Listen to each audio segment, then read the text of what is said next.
Sau i de Sant Sadurní d'Usur mort, terra de llops i bandolers, segons expressió de Verdaguer en un escrit, en una prosa de joventut. Doncs bé, resulta que una tal Teresa Vilagran o de Vilagran és l'evident de les visions de Teresa de Jacint Verdaguer i que podria ser originària d'aquesta vila, veïna de Cantona i del convent de Sant Tomàs de Riudeperes. Com és sabut, l'obra del poeta de Folgueroles conté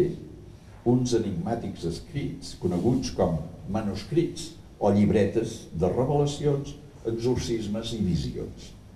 El seu primer editor crític,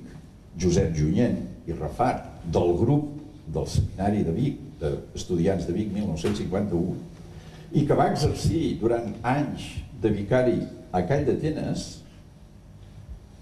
en indagar la identitat d'aquesta vident, d'aquesta Teresa de Vilagran, apunta, diu, una pista que abandono perquè podria semblar fantasiosa, però no l'abandona del tot, perquè llavors continua en nota suggerint, literalment diu, si es verifiqués això, que aquesta vident era una dona d'aquesta masia, permetria enllaçar amb una primera relació, segurament indirecta, de Verdaguer amb el pare Palau, el pare Francesc Palau, sant actualment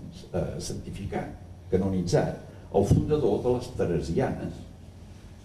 famós exorcista, continuador del pare Claret, i tant o més famós que ell, i que posava com a lema en la revista que publicava